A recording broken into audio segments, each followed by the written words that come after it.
Hi everyone, today I'm doing a more casual video to talk all about being misunderstood, why it is such a trigger, why it comes up, and what to do about it. So why would being misunderstood be a trigger? So many of us may have felt misunderstood for many, many years, and this can go back all the way to childhood. So think about your childhood and think about, did you feel fully seen for who you were as an individual deep down? Or did you take on all of these ways of being as a way of being a good person or a good girl or a good boy or a good human in order to fit in and kind of shut down all those authentic ways of being within yourself? So one reason we can be triggered by being misunderstood is because that we are still figuring out who we are authentically, because we have so many layers and layers and layers of being who we needed to be in that moment, either to be safe or to fit in, to get resources, to get our needs met, or all of these other ways that we need to succeed in the world. And the way that we were innately might not have fit that match or fit that mold. So what we do is we try to be all of these different things. And in doing that, we get further and further from really understanding who we are as unique individual human beings way deep down. So of course, if somebody mentions something that we maybe haven't fully owned, then of course it can be uncomfortable or it can be triggering for us. Number two is thinking all about how we all have a shadow self, a shadow side of ourselves that maybe we try to hide, or it's traits that we try to hide or reject or keep away from others seeing. So this may be things that we perceive as not aspects of being a good human, or these are things that we perceive that wouldn't be accepted. So in our minds or in our stories and our narratives about what we need to fit in and to do well or survive in the world, we have these ideas of what we can bring to the table or what we can show. And the other things we often try to shut down or hide. So the shadow self work, and Carl Jung is a person who speaks a lot to this, or spoke a lot to this. And it's this idea of having all of these traits within us and being aware of them. This is also a tenet of the recovery world, which I am in and have been for a while. And it has really, really been impactful for me in understanding my full character and my full self and learning blind spots that I didn't know. So it's this idea that not only do we have all these ways that we present to the world that we want to share, but we have all of these other things that maybe we haven't come to terms with yet and we aren't aware of, or they're in our subconscious, they aren't on our forefront, or we are intentionally or consciously aware of them, but we try to hide them and we try to say that we don't have them.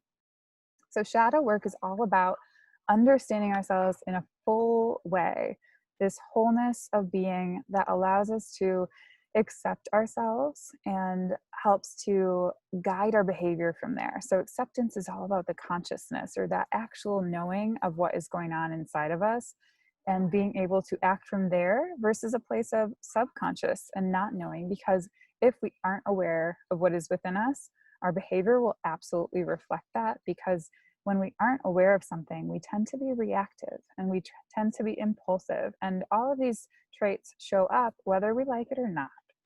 So if we are conscious of it, that's when we can really integrate it and heal it and see it in a way that we didn't get that in childhood.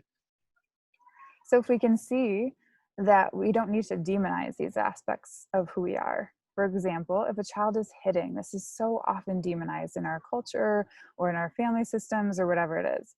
So if a child is hitting, instead of looking at it as, oh, this is a child who is having trouble expressing their emotions, they need support in that moment from an adult to shape their internal experience, or they're testing limits and they're trying to learn about the world. They're trying to learn, is hitting okay? What does mommy do when I hit? What does my friend do when I hit? What does this kid at the park do when I hit? So it's really this way that kids are trying to learn about the world and understand. And if they don't understand, they will keep doing it and they will try to keep seeking that understanding, because something in them is feeling uncomfortable and something in them is trying to name it. But maybe an adult is saying, don't do that. That's not okay. Don't be mad about this, or stop doing this.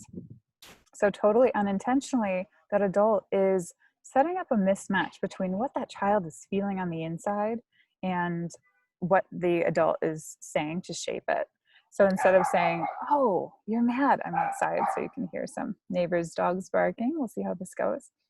But instead of saying, oh, you're mad, you didn't want that kid to take that toy. Yes, this makes so much sense. No wonder you're upset. What else could we do than hit? I can't let you hit.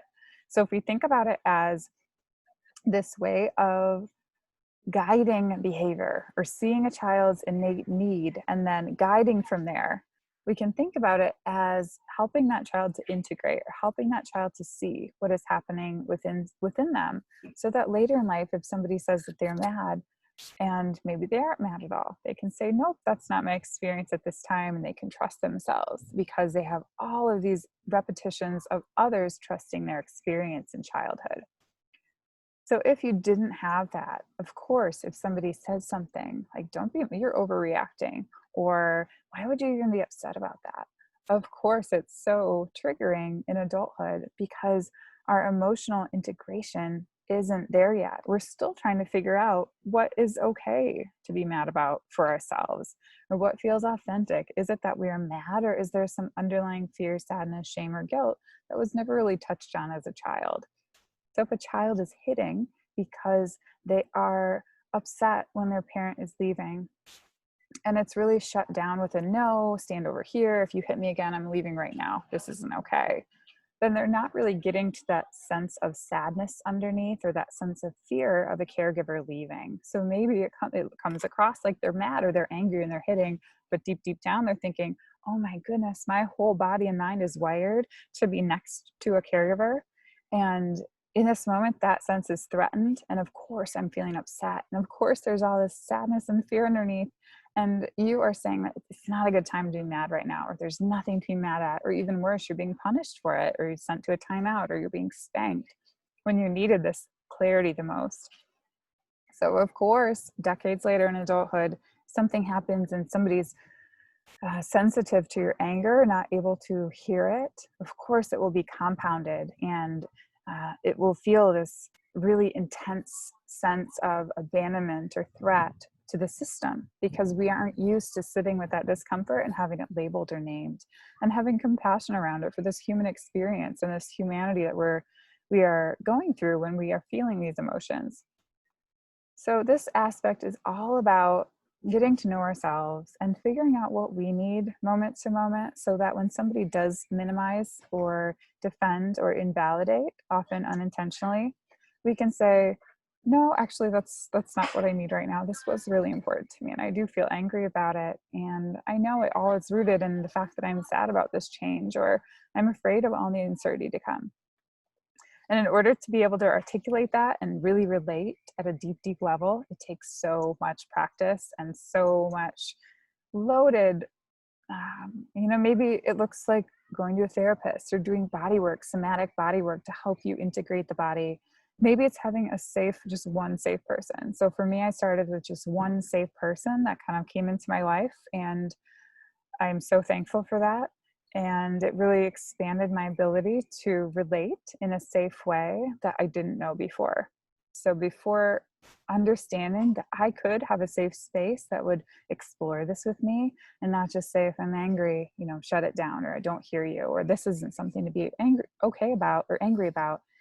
And it would feel so threatening, so that I wouldn't want to engage with humans. I wouldn't feel this energizing, explorative curiosity and compassion. I was hit with something else. So if you can have just one person that you start to open up with, and maybe that is a therapist. And for me, I'm very connected with my therapist now. I go weekly or bi-weekly, and it's such a pivotal part of my ability to access those big, intense emotion. And often there's grief underneath it. So I'm grieving these experiences that I didn't have, and grieving this lack of knowing myself. And it's nobody's fault, nobody's to blame. I think everybody's really doing the best that they can moment to moment. But it's really thinking about how much we've internalized all these societal expectations or family expectations, and shut down who we are to make this work or be functional in society in some way. Does that make us happy? We decide. The next thing I think about is finding a kernel of truth in anyone's misunderstanding. So if I'm really feeling stressed because I think somebody's judging me and thinking that I am cold, or that I don't contribute enough, or that I work too much, or I don't rest enough, or that I only care about, myself, for example, I'm selfish, maybe is a judgment or a criticism that I may hear. I can think about that and see if there's a kernel of truth within this. So, we've done a lot of work with dialectical behavioral training, and I think that's where this concept came up. So, if somebody says something to me, like, Katie, you are selfish or you are stubborn, I can think about it and think, is there any truth in this? So, I can sit back, witness it, and observe. First, observe what comes up within me. Does that hurt if somebody calls me selfish? And I think it probably used to, because, when I was younger, that was something I heard, is that you're selfish. And thinking about, is there any truth to that? Are there parts of me that are selfish? And where did that come from? What is that rooted in?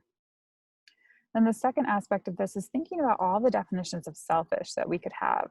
So if somebody calls me that, I might say, instead of saying, no, I'm not selfish, what are you talking about? Like, you're stupid, da da da, and shut it down, disconnect, defend. I can come at it and say, what do you mean by that? Or tell me more. Like, when did I show up as selfish? Or what did that look like? What behaviors are you perceiving that I did that you are interpreting as selfish? Because so often we come to relationships with our own unique experiences, and they are so different. Our experiences, our perspectives, our definitions of words. This is something that really worked the way that I understand things, was thinking about all the definitions and all the perceptions of certain words. So selfish, if we think about it as this bad thing, again, so much of this comes from trying to be a good person. So if we think of selfish as being a bad thing, then it would be triggering. But if I'd spent my life in a helping profession, caring for others, putting others' needs before myself, and somebody called me selfish, I might think, oh, I'm doing it. I'm advocating for my needs. I'm putting myself first. So is there any good in that selfish? Is there any benefit? Does it show growth in some way? The other aspect is thinking about selfish as, a systemic issue. So as, female assigned people at birth, or women identifying, are we programmed to put everyone else's needs first? And is that helpful? Is it helpful for ourselves? Is it helpful for our communities? Is it helpful for our families in the long term? Probably not, because we really do need to fill up our own cup in order to come from a place of wholeness. Otherwise, we're trying to fill or pour from an empty cup, and everybody's stressed and everybody's reactive, and nobody's really authentic. We're doing things because we feel like we need to or we should, and it's shutting down our authentic humanity inside, or who we are. So thinking about this as, okay, one, is there any truth in this? Yeah, sometimes I can be selfish. And two, if it didn't trigger me at all, I'm kind of thinking, no, that doesn't resonate for me, or that doesn't impact me.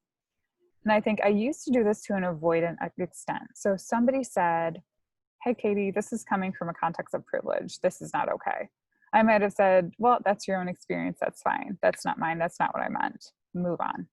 Now I can say, that absolutely makes sense that I'm coming from a context of privilege, because in many ways, in the way that I look and the way that my skin color presents, and the opportunities that I've had because of that, absolutely I come from a context of privilege. Before, I used to maybe think of something like, no, I didn't grow up with money. I've worked my butt off since I was 9 years old. I've been financially independent, predominantly since 12, if you don't count the roof over your head and some food.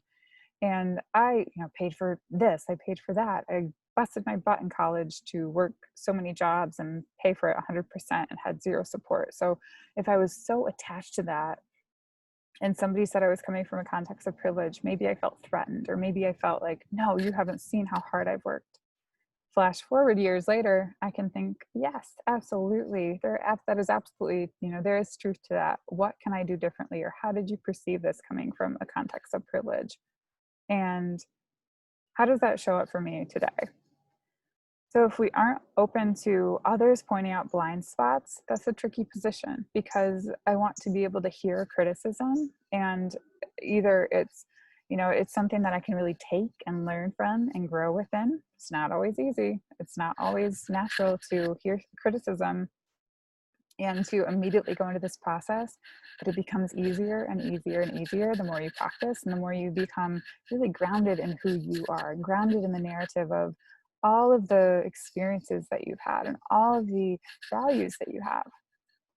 So thinking about it as kind of one, finding a kernel of truth, two, thinking about all the different definitions and understandings, and three, really looking at expectations. So if I see a good relationship as somebody who is authentic and lets me know, hey, I'm not up for hanging out today, even if it's canceling last minute, that is my idea of an authentic friend. It's somebody who can say, hey, I need to cancel, I need some time for myself. Somebody else's idea of a friend may be that you show up and you're consistent, and no matter what, you hold your word, you are true to your word.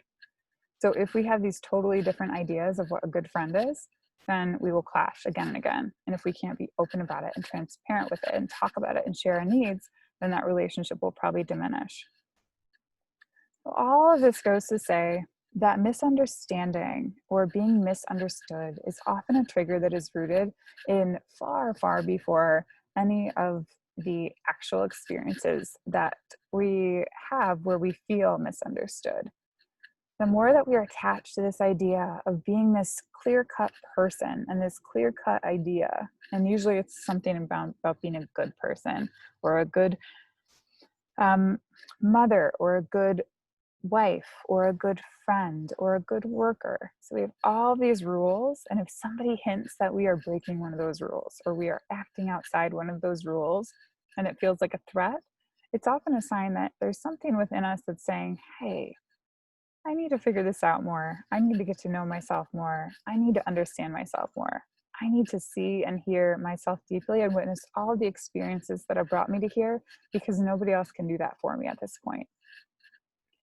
That is it for today. I hope this was helpful. And if this was, I would love if you like and subscribe. Please do, to support the channel if this resonates with you. I'd love to have you around for the long term, and would love to hear your comments on being misunderstood below. Have you ever been misunderstood? How has it felt? What does this mean to you? And was this a helpful way to move through it and understand and get to relate at a deeper level?